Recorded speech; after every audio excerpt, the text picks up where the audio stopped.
¿Cuál fue la motivación principal detrás de la creación de Militares para la Democracia en 1994? En 1994 nosotros estábamos siendo testigos de la parasitación de las Fuerzas Armadas y de la desmantelación del ejército. La desmantelación del ejército, de su estructura territorial, de la implantación de las unidades militares, de las propias unidades militares y, sobre todo, de la sustitución de lo que es la doctrina militar, no solamente lo táctico, que eso puede cambiar, sino los fundamentos doctrinales, morales de las Fuerzas Armadas. Las tradiciones, aquellas cuestiones culturales, de implantación cultural que es inmaterial, y la eliminación de lo que es la presencia del ejército en la sociedad. 4. 2. ¿Qué objetivos específicos se planteó el movimiento para proteger la integridad de las Fuerzas Armadas durante el periodo de 1994 a 2003? El manifiesto de Militares para la Democracia se hizo en 1994, pero ya llevábamos muchos años trabajando. El trabajo que estuvimos haciendo fue de toma de información, de tomar mucha información y de formación propia nuestra, es decir, formarnos muy bien al objeto de poder en algún momento actuar dentro de la ley con las armas que da un Estado de Derecho a todo ciudadano, entre ellos también al ciudadano militar, ¿no? Nos formamos muchísimo en la cuestión de derecho administrativo fundamentalmente. Después, la observación de qué es lo que estaba sucediendo a nuestro alrededor. Nosotros muchas cosas no las sabíamos. Sabíamos qué era la agenda que nos estaban marcando, pero no sabíamos quién era quién dentro de la estructura del ejército. Porque en el ejército tú te ponen un uniforme y tú ves a todo el mundo igual. Ves a los generales iguales que a los generales, a los coroneles como coroneles y a los cabos como cabos. Pero tú no sabes quién hay detrás de cada cual. En nuestro caso nosotros no sabíamos quién eran los generales, qué eran los generales, cuál era la trayectoria de esos generales. ¿Por qué? Porque vivimos en unos mundos muy estancos que solamente unos cuantos tienen conocimiento de algunas cosas, pero los demás no tenemos conocimiento de nada. Los demás vamos a las unidades, hacemos nuestro trabajo y no sabemos quién es ese señor que es el general, cuál ha sido su trayectoria. ¿Qué es lo que fuimos descubriendo? Pues fuimos descubriendo cómo los generales normales, los que procedían de la milicia, fueron sustituidos por otros que habían renunciado en su día a la milicia y se habían metido en mundos extraños. Entonces esos personajes de mundos extraños volvían al ejército y iban sustituyendo a los jefes de unidad, en los estados mayores, iban copando toda la cabeza, de tal modo que nosotros no conocíamos quién eran esos generales ni de qué planeta venían. En ese escenario, viendo las agendas que nos estaban marcando de planes de reducción de unidades, lo único que podíamos hacer nosotros era una labor inteligente de llevar a cabo nosotros también nuestra agenda.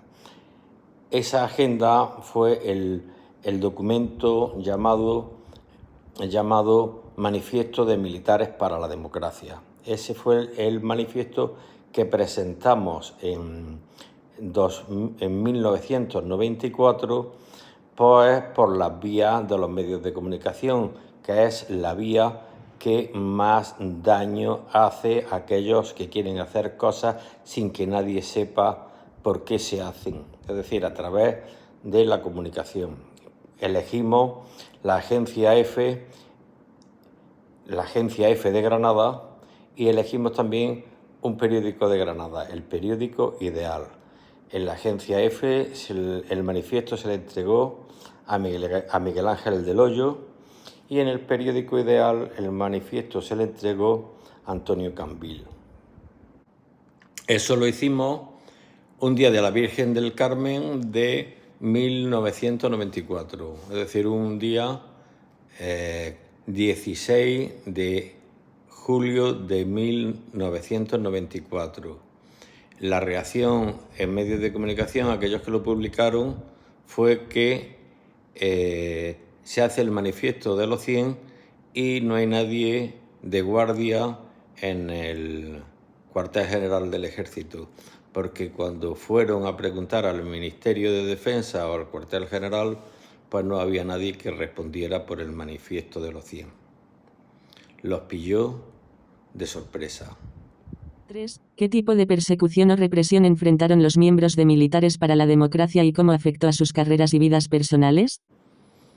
Era de esperar que tuviéramos represalias. Por eso actuamos con mucha prudencia. Jamás estuvimos reunidos 3 personas. Nos reuníamos de 2 en 2 personas. Las comunicaciones eran personales y de 2 en 2. De tal modo que nunca pudiera decir nadie que estuviésemos organizando una rebelión, una sedición o un golpe de Estado, ni se nos llamara involucionistas. Por ese mismo motivo elegimos como nombre del manifiesto Militares para la Democracia, para que no nos tildaran de involucionistas. Las represalias que sufrimos fueron frecuentes cambios de destino, por muchos de ellos por motivos de idoneidad, de libre designación, porque era muy bueno, te mando cada 2 por 3 a un sitio diferente. También hubo destinos forzosos y amañados que fueron denunciados y anulados, y cuando iba a un destino ya el jefe de la unidad ya estaba preparado para que una serie de personas te metieran en el cuarto de los ratones y no saliera y nadie hablase contigo. Es decir, que con las personas que íbamos a los sitios ya estaban preparados una serie de individuos al objeto de marcarnos la distancia, el que se nos aislara, el que se nos viera mal y el que se nos calificara mal sistemáticamente. Incluso tuvimos situaciones de violencia por parte de algunos individuos que no entiendo por qué no tienen un concepto de compañerismo alguno, sino que actuaban como secta de odio y gratuito, ¿no? Es decir, que la palabra que significa todo esto es ingratitud. 4. ¿Qué estrategias o acciones concretas llevaron a cabo los miembros del movimiento para defender la institución militar sin incurrir en delitos? Para no incurrir ni en delitos ni en faltas, acudimos a lo que es el derecho de expresión, el derecho de comunicación y de transmisión de lo que son conocimientos. En este caso son conocimientos teóricos. Por eso redactamos un manifiesto con una serie de proposiciones. Además de denunciar la desmantelación del ejército, les proponíamos un cambio. El cambio era la eliminación de los 3 ejércitos y crear un solo ejército con un solo Estado Mayor, con un único sistema educativo, aunque estuviera repartido, ¿no? Y luego otra cuestión importante, eso de tener 3 ejércitos con 3 Estados Mayores y dejar solamente un ejército, en el que el ejército del aire volvía a ser un arma aérea, un arma más, ¿no? La Marina, con su logística y con su fuerza naval, pues eran otra parte de lo que es el ejército, pero un solo ejército, con un solo organismo de doctrina, no 3 organismos de doctrina desconexos. Por eso proponíamos la creación de un cerebro militar único, y que ese cerebro militar único, es decir, un órgano de inteligencia militar, una universidad militar, llamémosle así, estuviese en Granada, por ser Granada la cuna del ejército moderno europeo que llevó España por toda Europa y por América.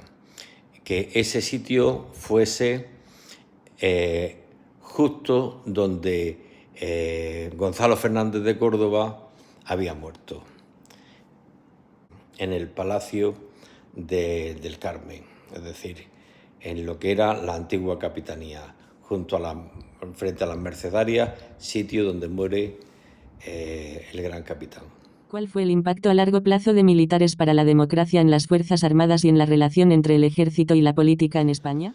El impacto que tuvo el manifiesto de Militares para la Democracia y la continuación y seguimiento de todas las acciones fue la implantación en Granada de ese órgano coordinador de lo que fue el Ejército de Tierra solamente. Es decir, no conseguimos la unidad de los 3 Estados Mayores en un solo Estado Mayor, que cada cual sigue con su feudo. Sin embargo, sí conseguimos que el Ejército de Tierra asentase en Granada los órganos que en principio se llamó Estado Mayor Especial y después se le cambió el nombre a Mando de Adiestramiento y Doctrina. El Estado Mayor Especial, que sería el cerebro de todo lo que es el Ejército de Tierra, vino a Granada con todas sus direcciones de doctrina, de evaluación, de enseñanza. Eso fue el gran éxito, el que el Estado Mayor Especial que se iba a crear para todo el ejército se asentase en Granada, primero como Estado Mayor Especial y luego como Mando de Adiestramiento y Doctrina. Vino como primer jefe del Estado Mayor Especial, un general llamado Rodríguez Cerdido, al que sustituye y ya le ponen de nombre MADOC, Mando de Adiestramiento y Doctrina, otro general de artillería llamado Arregui Asta. Otras cuestiones relativas a ejército y política, nosotros eso no lo hemos abordado nunca, porque lo único que hemos abordado ha sido intentar defender las instituciones militares y la implantación de las unidades militares dentro de todo el territorio nacional. Dicho de otro modo, nosotros denunciábamos que la estructura militar de España, implantada en todo el territorio, desapareciera para concentrar a los militares en unos lugares llamados reservas. 4 sitios en España estuvieran todos los militares, como los indios en la reserva. Y así, durante esos años, del 91 al 2003, fueron tratados los militares españoles. Fueron llevados a reservas como los indios. 30 años después de ese manifiesto de Militares para la Democracia, cabe decir que España no tiene un ejército constitucional. Tiene una estructura militar de falsos militares profesionales y otros que sí lo son, ya que la tropa es un voluntariado remunerado, no son militares profesionales. Además, el modelo no sigue el artículo 8º de la Constitución, que es de recluta forzosa. Luego cada cual que puede venir o no, pero el llamamiento forzoso, con independencia de cualquier otra cosa que se quiera poner. Pero el primer deber de un ciudadano es servir a la patria con las armas. Ese deber fue eliminado. Nada más por hoy.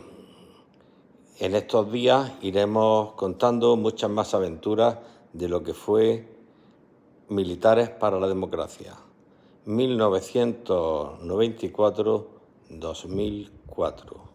Es todo por hoy, amigos.